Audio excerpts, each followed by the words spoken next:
I want to address this that really gnaws at me. There's healthy people. We have over 200,000 jobs available in Ontario. We need the healthy people to get their butts off the couch and get in there and start applying for the jobs. We need more productivity, not just here in Ontario. We need more productivity right across Canada. Sectors that we're looking at, obviously, the tech sector is growing at a rapid pace. And along with the EV sector, life science sector, manufacturing as a whole, and as simple as going, maybe you don't have that skill set. Go into an Amazon warehouse. They're hiring nonstop. They're hiring every single day. Get out there and work. Contribute to society. That's all we're asking. We are going to lose in any protracted tariff war with the United States. And we're going to lose for one simple reason. Exports are about 3 times more important to the Canadian economy than they are to the US economy. And 3/4 of our exports are to the US.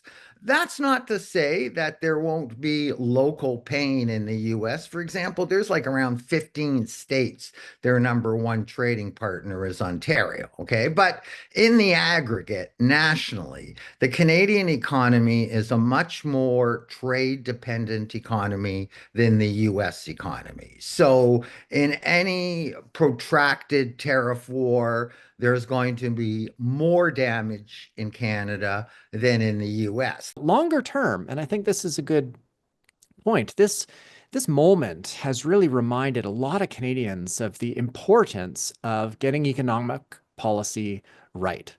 Right? There's a lot of things that we can do to improve productivity, improve growth, improve labor market outcomes, improve the amount of income that's being generated, improve affordability, that we really haven't been paying a lot of attention to, let's say, certainly federally and to some extent in different provinces as well. And this moment has, I think, changed how Canadians think about policy and has caused us all to put more weight on economic outcomes. I think we've had 20 tariff changes imposed by President Trump, 20 changes in the tariffs since this first started.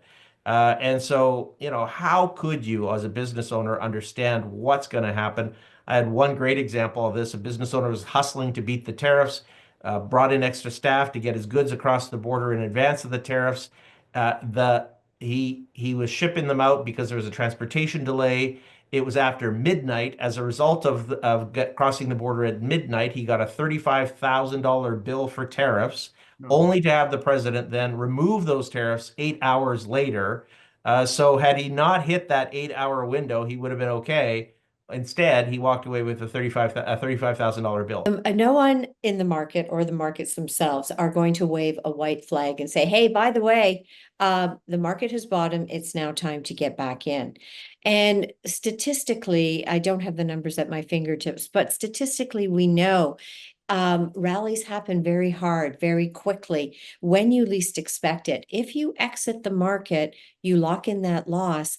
And then when things turn very quickly, some of the biggest gains happen immediately after we presumably hit near or at that bottom.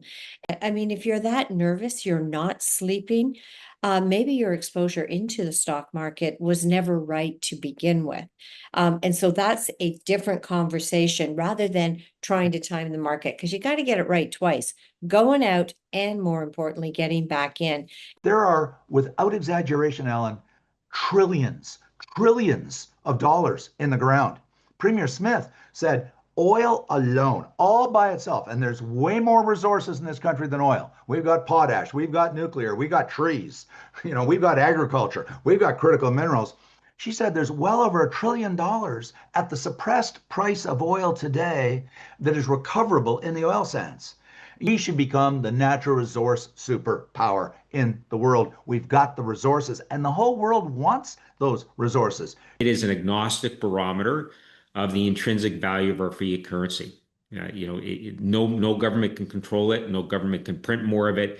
And so it's just telling us that our fiat currency is seeing a debasement. And in fact, if you look over 50 years from when we abandoned the gold standard back in the early 1970s, The gold price has gone up 150-fold in that period of time.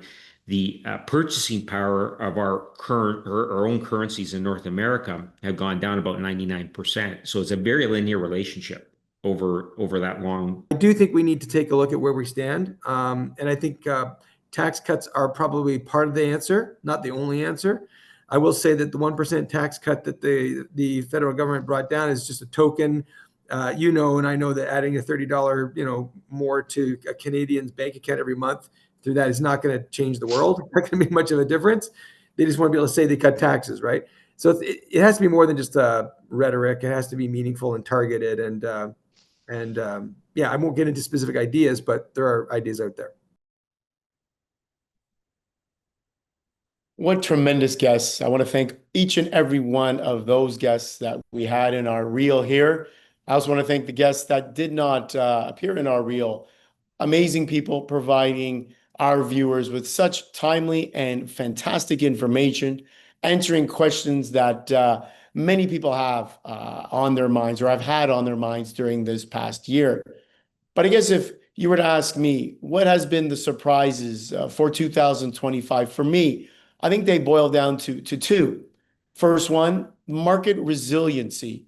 And we actually have a chart that we can show, our one illustration for this segment. There it is. On the right-hand side, this S&P 500. Look at the dip that we saw back in April. S&P 500 down almost 20% at one point, only to rally. And now here we are last week of the year, and markets are up. S&P's up somewhere around 17%. So we went from being down almost 20 to up 17, almost a 37% increase since the spring. How much more resilient could our markets be? And we always know the markets are resilient. They always climb that wall of worry. But this year clearly shows us just how resilient these markets have been. The second thing that has surprised me this year is the seasonal factors. There really hasn't been any. We look at September or August being weak months of the year historically. This past year, August and September were actually good months for investors.